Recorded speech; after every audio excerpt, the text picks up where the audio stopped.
when you don't think you've got much of a future, you make the most of the present. I think we drift through our days just sort of imagining tomorrow might be better. But when we knew tomorrow probably wouldn't be better, we made the most of the present.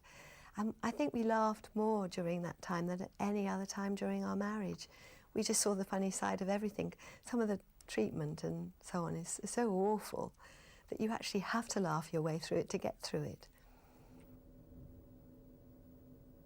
The odd thing about cancer is that it's not the cancer that is so awful, it's the treatment. And it's the treatment that made Roy feel so ill. And he got mouth ulcers that were like craters, and he couldn't swallow anything. He couldn't bear anything to touch his mouth at all. And in those times, he was very low because he just didn't have the energy to do anything. You do feel helpless. You long to be able to make them feel better. As a mother, you always wanted to make your baby better if it had a fever, if it was sick or something.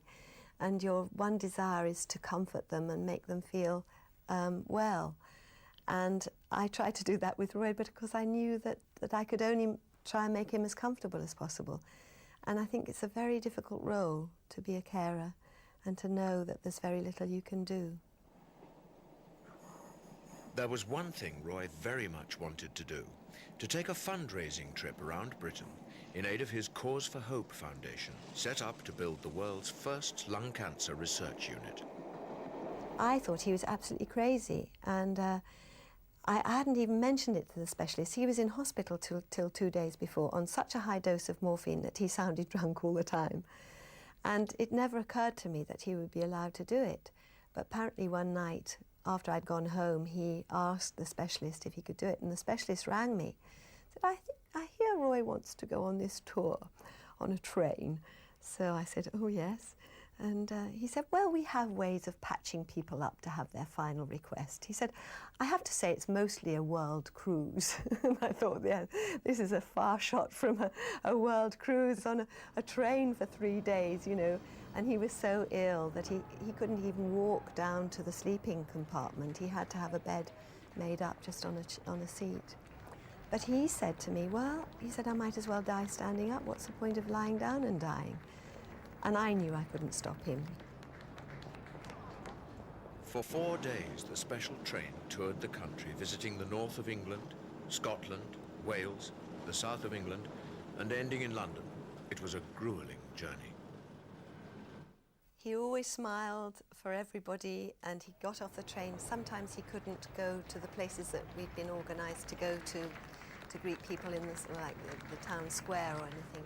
But he would stand on the station and he would sign autographs, he would give a press interview. And then as soon as he went back into the carriage, he'd just collapse, and he was asleep then. He would have more morphine. He couldn't take morphine just before he was about to speak, because otherwise he couldn't have stood up. But afterwards, the nurse who was on board with us, fortunately, she was able to give him more morphine to make him comfortable until the next stop. But the morphine became less effective as the cancer in Roy's frail body increased its painful grip.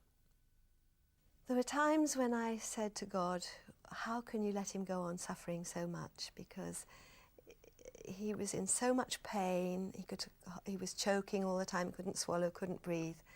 And I thought, how can he go on like this? It's terrible. And it was awful for me to listen to him and watch him and try to nurse him.